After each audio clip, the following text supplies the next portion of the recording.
Yeah, so I actually found out in May. The director of athletics, Meg Stevens, who was there when I was there, called me, and we're in the middle of a pandemic and trying to figure out how sports were going to play in the fall. This was back in May, and so I thought she was calling me about that. And so I answered the phone, I was like, hello, and she was just very chipper and just different from what I thought was going to happen. And that's when she told me that they had decided to induct me into the 2020 Hall of Fame. And so I cried because it was very unexpected and an honor, but truly very humbling. And it's just a testament to the experience I was given at Averett and the people that helped me get where I am today. So I was just very, very honored, very humbled, and kind of excited.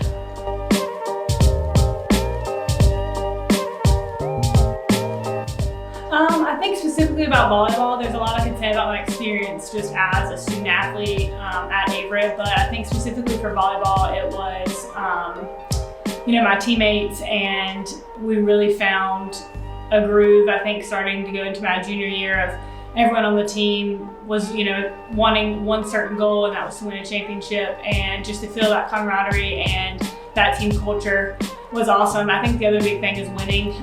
We won quite a bit when I was in college, and I think that also makes the experience better.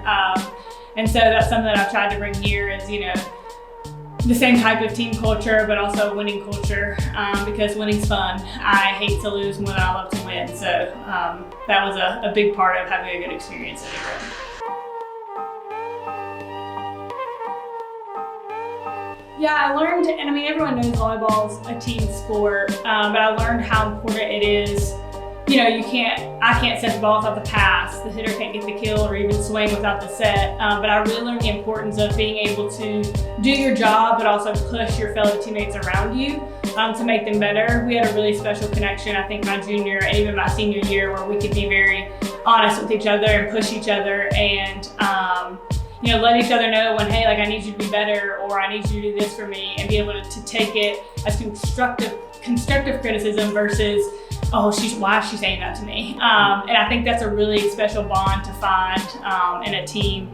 And I feel like I learned a lot from that team my junior year, and that kind of went into my senior year, and then now into how I am as a coach. So I learned a lot from my teammates.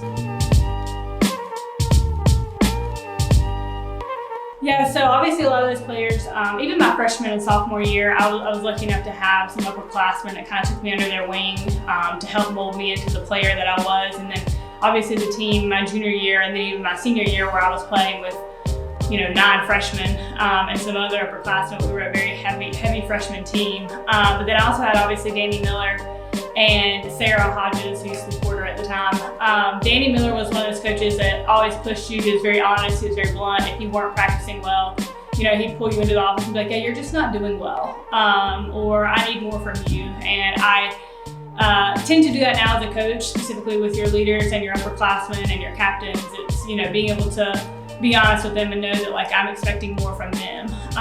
They set the example for the freshmen. And so he was very blunt and honest.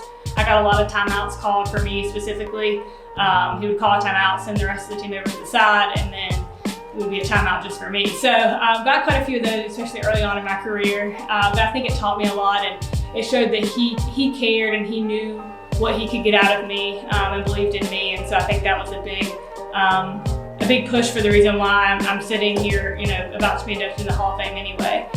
So it's something that I just try to push now onto my players and give them the same type of experience.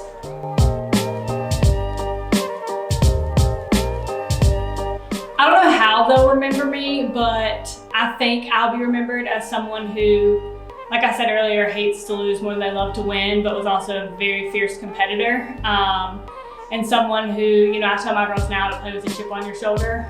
You've got to act and have the confidence that you're better than the other team. Obviously your play has to mirror that, but just having a chip on your shoulder and going in and thinking that you can't lose and no one's gonna beat you. And that's kind of how I carried myself as a player. A setter is someone who, I don't get a ton of kills, I don't score a ton of points, but I'm someone who leads, the setter's job is your role to put the ball in play for the person to get the kills. So I wasn't lucky enough to slam them on the ground and, hit people in the face, which you don't want to do that, but it happens. But I was always tried to be their biggest hype man, so I was always very excited and energetic on the court.